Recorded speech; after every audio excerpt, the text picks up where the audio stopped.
Welcome to series explained my Oxford years ending explained. Film के बीच में एक बड़ा ट्विस्ट मिलता है। सिसिलिया जिमी के पीछे रोमांटिक वजह से नहीं थी, बल्कि वो जिमी के मरे हुए भाई एडी की पुरानी गर्लफ्रेंड थी। सिसिलिया हर वक्त जिमी के आसपास इसलिए होती है क्योंकि उसे एडी की यादों से क्लोजर मिलता है और साथ ही जिमी को वही दर्द महसूस करने में मदद मिलती है जो उसके भाई ने महसूस किया था।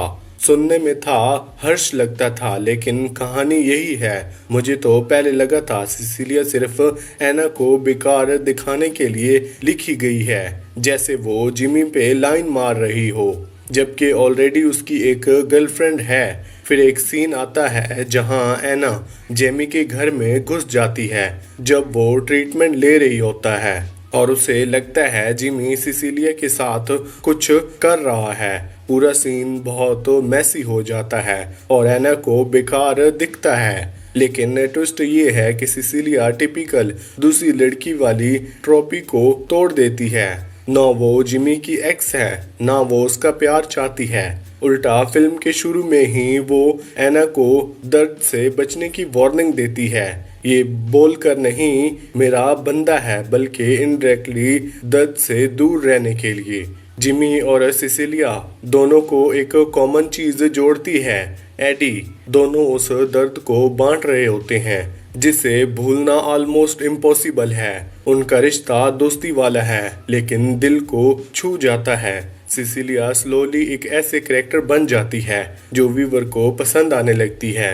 एक पॉइंट पे वो कहती है वो जिंदगी भर सिंगल रहेगी, लेकिन मूवी के एंड में उसका डेट फिक्स हो जाता है। जेमी ने एना को अपनी बीमारी के बारे में इसलिए नहीं बताया क्योंकि वो चाहता था कि अपने आखिरी कुछ महीने वो बस खुशी से बिताए। उसका मन नहीं था कि एना उसकी कैंसर की बात सुन के उसके साथ सिर्फ सिंपैथी में टाइम बिताए और अपनी लाइफ रेन करे, लेकिन क्योंकि ये एक रोमांटिक फिल्म है वही होता है।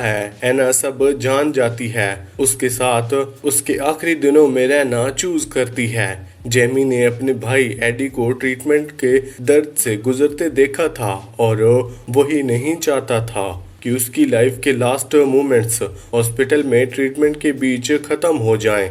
उसके लिए अगर क्योर कंटेन नहीं है तो वक्त बर्बाद करने का क्या फ़ायदा। और अगर आप जिमी के कैरेक्टर को ध्यान से देखो तो शुरू से ही लगता है कि वो एक ऐसा बंदा है जो बस प्रेजेंट में जीता है, चाहे वो पोइट्री का एनालिसिस हो या डेली लाइफ। उसमें कहीं से भी मरने वालों में नहीं फीलिंग आती है। जिमी एक अमीर फैमिली से है और उसके डिसीजन प्रिविलेज से भरे हुए हैं। अगर एना जिमी की जगह होती तो वो डेफिनेटली अपनी लाइफ के लिए लड़ती, और अगर सिचुएशन उल्टी होती तो जिमी भी अपना सब कुछ करके उसे बचाने की कोशिश करता। जिमी चाहता है कि वो अपनी आखिरी कुछ महीने खुशी से जिए बिना हॉस्पिटल और इंजेक्शन के, लेकिन नेचुरली उसके फादर को ये आइडिया बिल्कुल पसंद नहीं आता। एक बाप के लिए ये सोचना भी मुश्किल है कि उसका दूसरा बेटा भी उसी तरीके से चला जाए जैसे उसका पहला बेटा चला गया था। माई ऑक्सफोर्ड ईयर का एक बड़ा मिस्ट्री ये भी है कि जब एडी मरा था उसी दिन जेमी और उसके पापा विलियम के बीच क्या बात हुई थी। एग्जैक्ट डायलॉग तो हमें कभी नहीं बताया जाता, लेकिन इतना तो समझ आता है कि कुछ ऐसी बात कही गई थी जिसमें जेमी को लगा कि उसका असली बेटा एडी था। शायद कुछ ऐसा बोला गया था, गलत बेटा चला गया है, इसलिए जेमी उस दिन के बाद अपने पापा से बात नहीं करता। लेकिन विलियम का मकसद जेमी को हर्ट करना नहीं था, वो बस गिरफ्त में था। जब आपका एक बेटा मर जाए और दूसरा भी सेम बीमारी से सफ़र कर रहा हो तो हर बाप टूट जाता है। फिल्म के एंड में एना अपनी बड़ी जॉब छोड़ के जेमी के साथ रहने का डिसीजन लेती है। ये वही चीज़ है जो उसकी माँ बिल्कुल नहीं चाहती थी।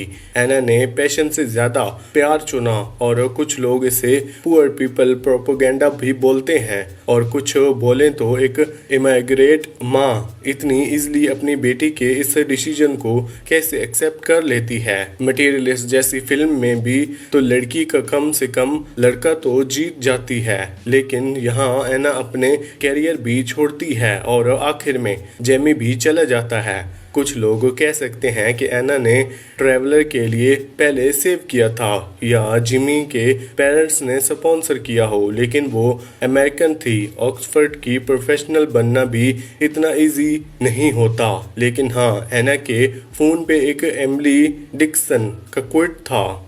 जिमी फैमिली एना की बाहों में अपना आखिरी सांस लेता है क्योंकि उसने ट्रीटमेंट लेने से मना कर दिया था। उसके बाद एना उस यूरोपियन टूर पर निकलती है जहां जिमी जाना चाहता था। हर एक जगह वो जाती है, लेकिन अकेली, बस जिमी की यादों के साथ। वापस आके वो ऑक्सफोर्ड में जिमी की जगह टीचिंग पोजीशन लेती है और वही फेमस विक्टोरिया केक ला के स्टूडेंट को इम्प्रेस करने की कोशिश करती है। जेमी अब सिर्फ याद बन गया है, लेकिन एना स्ट्रॉन्ग बन चुकी है और उसने जीना नहीं छोड़ा।